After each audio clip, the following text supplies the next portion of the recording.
안녕하십니까. 국민의힘 국제위원회 위원장 국회의원 태영호입니다. 오늘 시한 폭탄을 앞에 두고 폭발물 처리반 반장을 해고한다니 웬 말인가 라는 주제로 국제위원장 성명문을 읽겠습니다. 27일 더불어민주당이 윤석열 대통령 순방 외교 논란의 책임을 묻는 명분으로 박진 외교부 장관에 대한 해임 건의안을 발의했다고 합니다. 민주당이 제기한 해임 건의 제안 이유는 전혀 타당하지 않습니다. 외교는 상대 국가와의 진실한 소통과 서로에 대한 반응, 관계의 깊이로 성패가 좌우됩니다.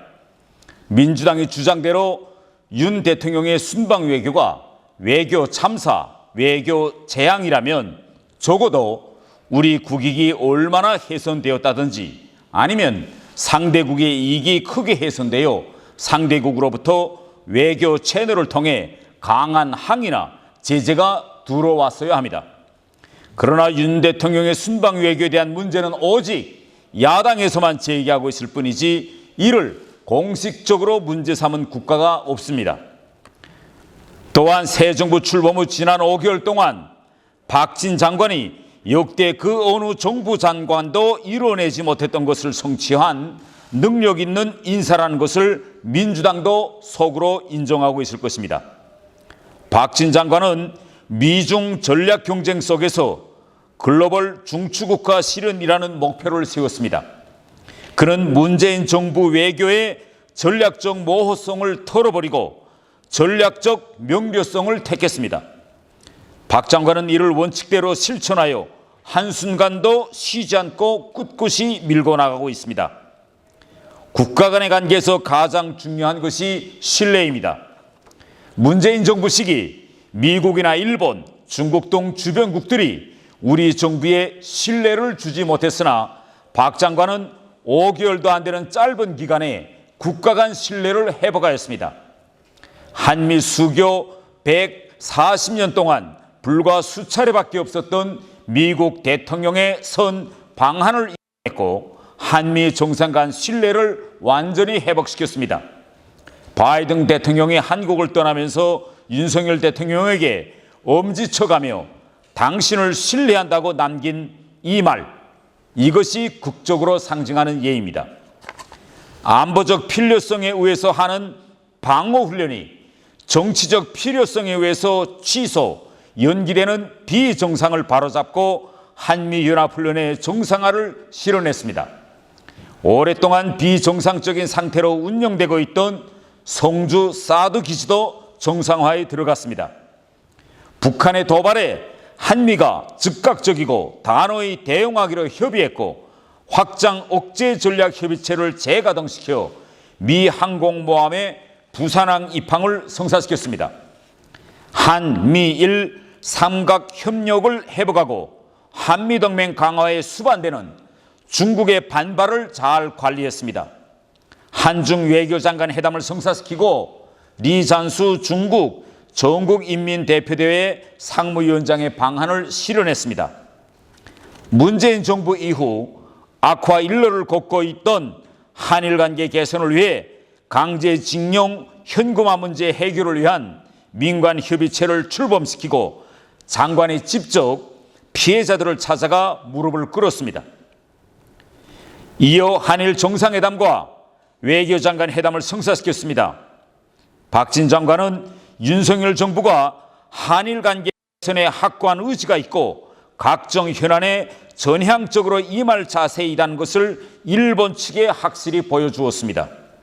박진 장관은 윤석열 대통령이 우리 국격을 드높일 수 있는 외교를 펼칠 수 있도록 조력한 훌륭한 조언자, 방조자, 안내자이기도 합니다. 대통령이 되면 통상 양자 무대를 통해 외교 경험을 축적한 후 다자 무대로 나갑니다. 그러나 윤석열 대통령은 취임하자마자 양자 무대가 아니라 나토 정상회담, 영국 여왕 장례식, 유엔 총회와 같은 다자 무대로 담대하게 단번에 나섰습니다. 윤석열 대통령이 이렇게 양자 외교 무대로 직접 나아갈 수 있었던 것은 박진 장관의 업무 능력에 대한 신뢰가 있었기 때문입니다. 이 시점에서 민주당에 대묻고 싶습니다. 외교 참사란 죽창가를 부르며 한일 관계 파탄내고 남북 정상회담 직후 김정은이 문 대통령을 좀 빼달라는 친서를 트럼프 대통령에게 보내고 큰 산 작은 산 운운하며 대중 군력 외교를 추진한 문재인 정부의 외교를 말하는 것이 아닙니까? 지금 대한민국은 북한의 7차 핵실험, 미국의 인플레이션 감축법, 미국 11월 중간 선거, 새로운 공급망 형성, 일본 강제징용 문제, 대만 해협 위기 등 언제 어디서 터질지 모를 시한폭탄과 지뢰밭 속에서 해법을 찾아야 합니다. 이런 중차대한 시기에 최고의 전문성을 지닌 폭발물 처리반 반장과도 같은 외교장관을 해고한다니 이게 과연 웬 말입니까?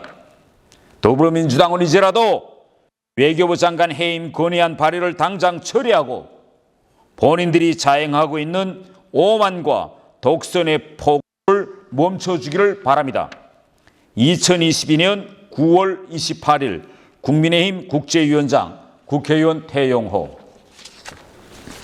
장관 해임 관련해서 야당에서는 IRA 법안 과정을 몰랐다는 그런 책임론도 같이 제기하고 있는데 여기에 대해서는 어떻게 제가 2주 전에 미국을 직접 방문해서 이 현황을 현지에서 직접 여행했습니다. 여러분들도 아시다시피 IRA 법안은 미국 민주당 내에서 대단히 비공개적으로 토의했고 또 이 법안이 지금 상원을 통해서 그렇게 빠른 시기에 통과될 수 있었다는 것은 우리 대한민국은 물론 이 법안의 직접적인 피해국들인 네덜란드나 일본 또 대만과 같은 나라들도 몰랐습니다. 지어 여기에 지금 엄청난 로비 자금을 쓰고 있던 현지의 자동차와 같은 현지 우리 기업 대표들도 모르게 민주당이 비밀리에 졸속으로 처리했던 이런 법안이었습니다. 또 여러분도 아시겠지만 이 법안의 총 페이지 수는 735페이지로서 대단히 방대한 양입니다. 소문만 듣고 이 법안의 안에 어떤 내용이 담겨져 있다는 걸 사전에 예측한다는 것은 거의나 불가능한 일이라고 볼 수 있습니다. 그렇기 때문에 이번 박진 장관 해임 건의안에 이 책임을 묻는 것은 대단히 부적절해 보인다고 생각합니다. 내일 민주당이 해임안을 강행 처리하는 게 거의 확실시되는 분위기인데요. 그 해임안 의결 이후에 당 차원의 행보는 어떻게 봐야 될지 합니다. 여러분도 아시겠지만 이 해임 건의안은 법적 강제성이 없는 그런 법안입니다. 지금 현재 민주당의 행태는 윤석열 정부가 들어와서 거의나 지금 완전히 회복 단계에 이르고 있는 한미동맹의 근간을 이런 흔드는 행위라고밖에 볼 수 없습니다. 아무런 법적 강제성도 없는 이 해임 건의는 그야말로 윤석열 정부의 발목 잡기가 아니라 발목 꺾기 정치 공세라고밖에는 달리 볼 수 없습니다. 감사합니다.